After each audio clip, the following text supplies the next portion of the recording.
Hoy estamos a 31 de octubre y eso es una fecha muy especial para nosotros los cristianos evangélicos porque es el día de la Reforma. Es el día en el cual se inició con la puesta en la puerta de la Catedral de Wittenberg, en Alemania, se inicia el movimiento reformador. ¿Y por qué celebrar la Reforma? Celebramos la Reforma porque fue una vuelta a las fuentes del cristianismo, fue una vuelta a las Escrituras, frente a una iglesia que estaba dominada por las doctrinas de los hombres. Había que volver otra vez a la Santa Biblia, había que volver al cristianismo primitivo, al cristianismo del primer siglo, del siglo que vivieron los apóstoles y que predicaron el mensaje de nuestro Señor Jesucristo. Amén. Tal cual lo habían oído de la boca del Señor. Amén. Pero claro, hermanos, ¿por qué celebrar el día de la Reforma? Algunos dicen, pero es que el Señor no instituyó que tuviéramos que celebrar ese día. Efectivamente, es algo que si se quiere celebrar, se celebra, y si no, pues no se celebra. Nosotros, sin embargo, lo recordamos, porque, hermanos, tenemos que tener en cuenta de que llevamos 2000 años casi de cristianismo. Llevamos casi 2000 años de cristianismo, y en esos 2000 años han pasado muchas cosas. Hermanos queridos, estaba profetizado. El apóstol Pablo, en los Hechos de los Apóstoles, tiene que exhortar a los ancianos de la iglesia, a los obispos, les tiene que exhortar, porque él dijo que después de su partida, hombres perversos se introducirían dentro del rebaño y llevarían a doctrinas erradas a la iglesia. Entonces, hermanos queridos, hay que estar alerta. Tenemos que estar alerta contra las doctrinas que pervierten el evangelio original y que sale del corazón de los hombres, y detrás de ese corazón está Satanás, que quiere que todos los hombres se condenen y que ninguno se salve. Entonces, hermanos, había que retornar al cristianismo original de los apóstoles, al cristianismo del siglo I. Hermanos queridos, aquellos primeros cristianos del siglo I, ellos no sabían lo que era invocar a María y dar culto a María. Ellos ignoraban completamente eso. Si la memoria no me falla, es a principios del siglo VI cuando la historia por primera vez anota la primera invocación que se conoce de la Virgen María. O sea, 500 y pico de años después. Entonces, hermanos queridos, aquellos cristianos no sabían para nada del dogma de la Inmaculada Concepción. No sabían nada de la Asunción de María. No sabían absolutamente nada del purgatorio. No sabían absolutamente nada del culto a las imágenes, a los iconos. No sabían para nada de lo que eran las indulgencias. No sabían para nada de lo que eran, hermanos, las obras meritorias, que el cielo se gana mediante obras meritorias. No sabían para nada del papado. No sabían. Cada obispo era independiente y el obispo de Roma era un obispo más, muy respetado, pero no había un papado. Entonces, hermanos, tampoco sabían de la infalibilidad del Papa, no sabían tampoco del sacerdocio. Hermanos, si vais a la epístola a los Efesios, allí se habla de apóstoles, de profetas, y los apóstoles y los profetas están en la Biblia. Habla de pastores, habla de evangelistas y habla de maestros. ¿Dónde están los sacerdotes? ¿Dónde están los sacerdotes? En ninguna parte, hermanos queridos. Era una iglesia que desconocía el supuesto sacerdocio. Cuando en el Nuevo Testamento se habla del sacerdocio, se habla del sacerdocio universal de todos los creyentes. Todos somos sacerdotes en el sentido de que tenemos acceso directo a la presencia de Dios. Entonces, hermanos, vosotros me podréis decir, hermano Antonio, ¿cómo se inició la reforma? Bueno, pues al Papa le dio por construir una catedral inmensa, que sería la catedral más grande de la cristiandad, entre comillas, y necesitaba mucho dinero para levantar esa catedral. Entonces mandó predicar indulgencias. ¿Y qué son las indulgencias? Pues es el perdón de los pecados por dinero. Si tú das dinero, entonces el Papa te perdona en nombre de Dios de tus pecados. Y te dan un documento por el cual dice, tus pecados son perdonados. Entonces, hermanos queridos, se encargó a un monje que era muy eficaz a la hora de predicar las indulgencias, que se llamaba Tetzel. Y este señor decía, en cuanto suena la moneda en la caja, un alma sale directo del purgatorio al cielo. En cuanto cae la moneda, sale el alma del purgatorio. Bien, hermanos, Martín Lutero era un monje, era un fraile, mejor dicho, un fraile agustino, de la orden de los agustinos. Y este hombre pasó una crisis muy grande. Porque, hermanos queridos, resulta de que él no encontraba paz. No tenía seguridad de su salvación, no encontraba paz en todos los sacrificios, en todas las buenas obras que él hacía. Los confesores le tenían pánico, porque se confesaba hasta por 6 y 8 horas. Y cuando recordaba un pecado, volvía otra vez para atrás, después que le habían dado la solución. Y entonces, hermanos queridos, era un hombre que tenía una crisis existencial muy grande. Y entonces, hermanos queridos, él, habiendo encontrado la paz en Cristo Jesús, oye el predicar de aquel hombre que decía, en cuanto cae la moneda en la caja, un alma sale volando del purgatorio al cielo. Y entonces él elaboró 95 tesis en contra de las indulgencias y las clavó en la puerta de la catedral de Wittenberg, allá en Alemania.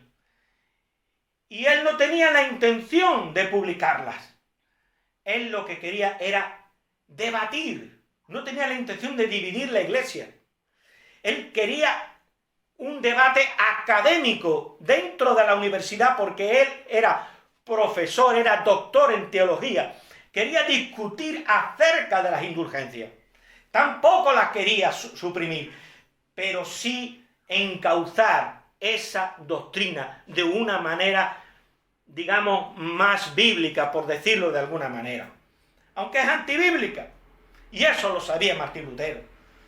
Pero por amor a la unidad de la iglesia, él quería debatir y de alguna manera encauzar todo aquello. Entonces alguien quitó los escritos, el escrito de Martín Lutero, que había clavado allá las 95 tesis, y sin su permiso la publicó. Y aquello fue exactamente, fue como un polvorín. Aquello se extendió rápidamente por toda Alemania y parte del extranjero, a una velocidad tremenda, porque había una máquina que hacía posible aquello, que era la imprenta, cosa que antes no existía. Entonces, hermanos queridos, los alemanes estaban hartos de estar pagando, y se dieron cuenta de que los estaban explotando miserablemente. ¿Qué es lo que pasó? Que gran parte del pueblo se puso de parte de Martín Lutero. Entonces, hermanos queridos, el gran descubrimiento de Martín Lutero es la justificación por la fe. Y hermanos, esa crisis existencial que él tenía partía de la insatisfacción profunda que había en su alma, que la religión no respondía, no podía responder a esa profunda insatisfacción, a ese vacío interior que él tenía en su corazón. ¿Y cómo llegó él a la conversión? ¿Cómo llegó él a tener un encuentro con Cristo? Si vamos a Romanos capítulo 1, versículos 16 y 17,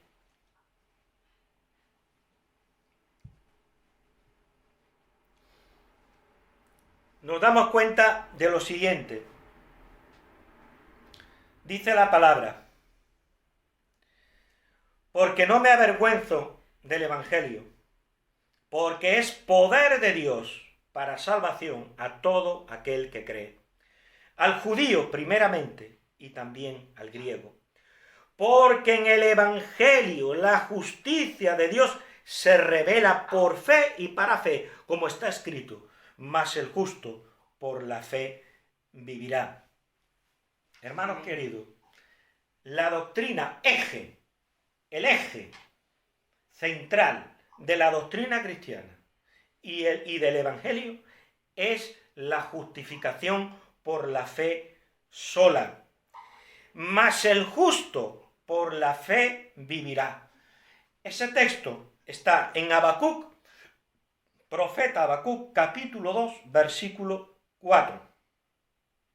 Entonces, hermanos queridos, aquí Pablo nos dice que él no se avergüenza del Evangelio, porque el Evangelio es poder de Dios para salvación a todo aquel que cree. Hemos experimentado el poder de Dios en nuestras vidas desde el momento que nos arrepentimos y le entregamos nuestro corazón a Cristo. El Evangelio es poder de Dios, poder transformador. El Evangelio es capaz de tomar un hombre sin vergüenza, infiel y borracho, que le pega una paliza a los miembros de su familia y transformarlo en un hombre nuevo, arrepentido. El Evangelio es capaz de tomar a un pandillero, es capaz de tomar a un pandillero, a un hombre malvado, y transformarlo, de ser un delincuente, ladrón y secuestrador, transformarlo en un hombre nuevo. El Evangelio es poder de Dios, es poder de Dios a todo aquel que cree. La fe es la base de la vida cristiana. Hermanos, dice al judío primeramente y también al griego. Dice, porque en el Evangelio, ¿qué es lo que pasa en el Evangelio? Porque en el Evangelio la justicia de Dios se revela por fe y para fe. Este es el eje del Evangelio. Esta es la parte principal del Evangelio. La revelación de la justicia de Dios. Y se revela desde fe hasta fe.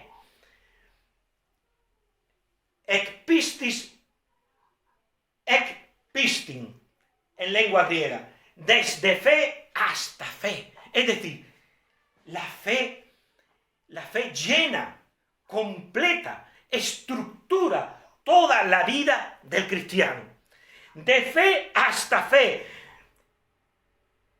Porque en el Evangelio la justicia de Dios se revela por fe y para fe, literalmente desde fe hasta fe, como está escrito, mas el justo por la fe vivirá.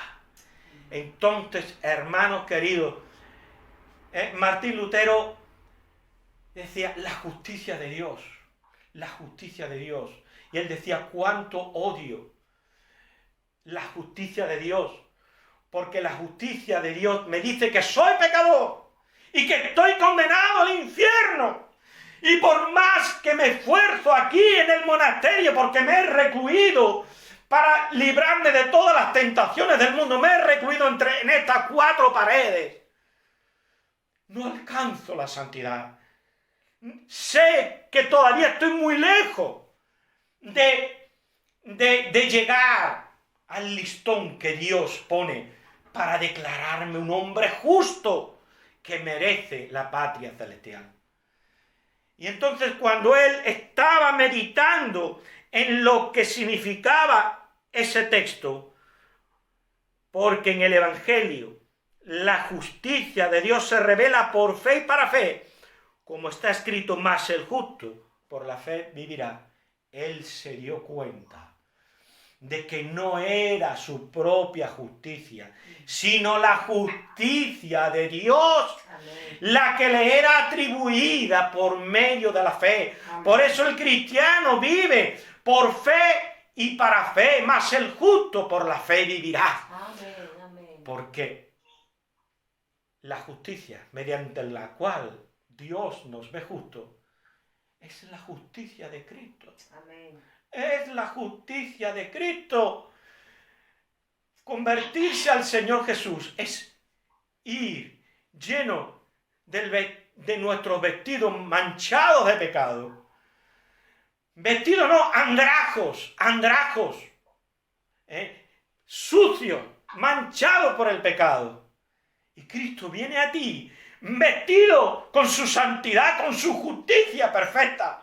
Cristo viene a tu vida totalmente limpio, totalmente justo, santo.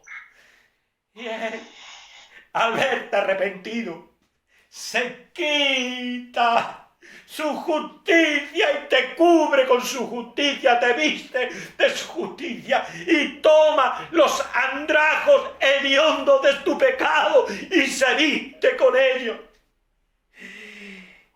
Porque no me avergüenzo del Evangelio, porque es poder de Dios para salvación a todo aquel que cree, al judío primeramente y también al griego. Porque en el Evangelio la justicia de Dios se revela por fe y para fe, como está escrito, mas el justo por la fe vivirá. Amén. No es tu justicia, no son tus obras meritorias, es su justicia. Su justicia, la que nos hace limpios y aceptos delante de la presencia de Dios. Amén. Aleluya. Y yo no niego que el Señor, hermanos, nos dé la fe para que nos apropiemos de esa justicia. El Espíritu Santo, cuando oímos el Evangelio, el Espíritu Santo nos da la fe para que creamos.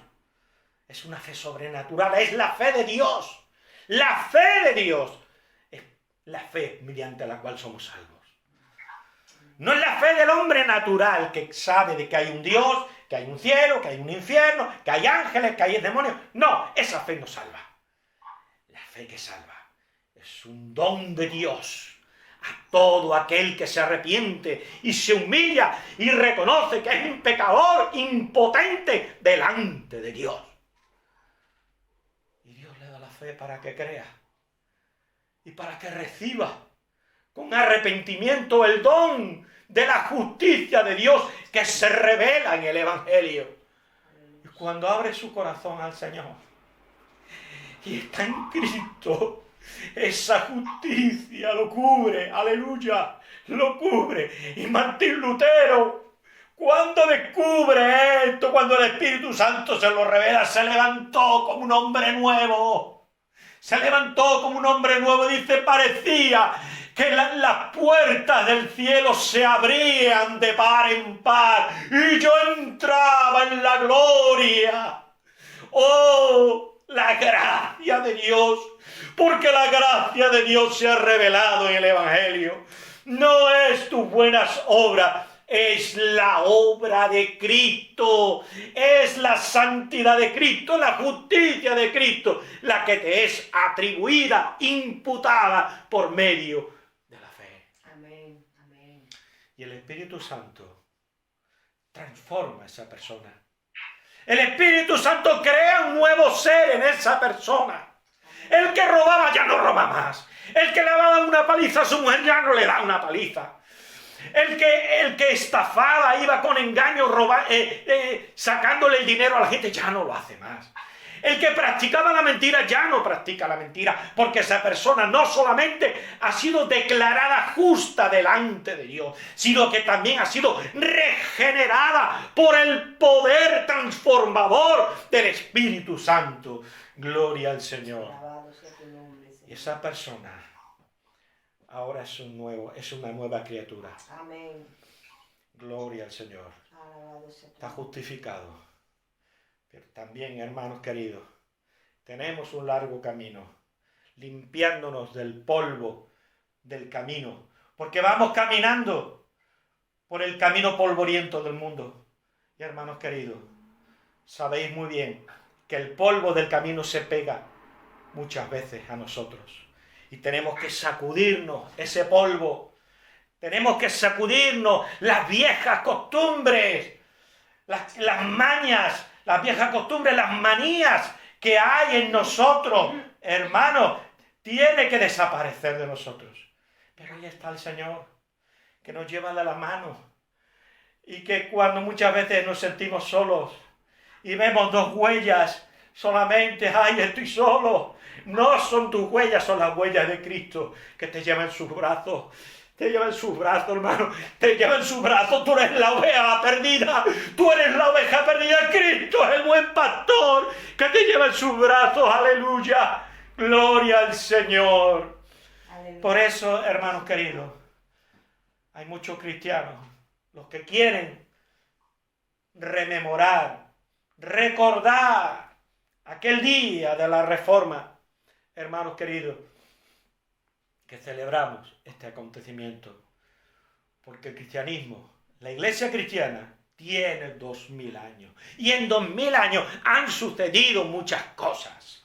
El Espíritu Santo no podía quedarse cruzado de brazos mientras la iglesia seguía pervertida con doctrinas humanas. Tenía que levantar profetas, tenía que levantar hombres de Dios que dieran la cara por la palabra. Aquí está la palabra de Dios permanece para siempre. Aquí no hay trampa ni cartón, aquí no hay engaño. Esto viene solamente de Dios. Amén. Sola fide, sola gratia, sola escritura, solo la palabra de Dios, solo a Dios gloria, solo Cristo. Señor os bendiga, hermano. Amén. Amén. Gloria.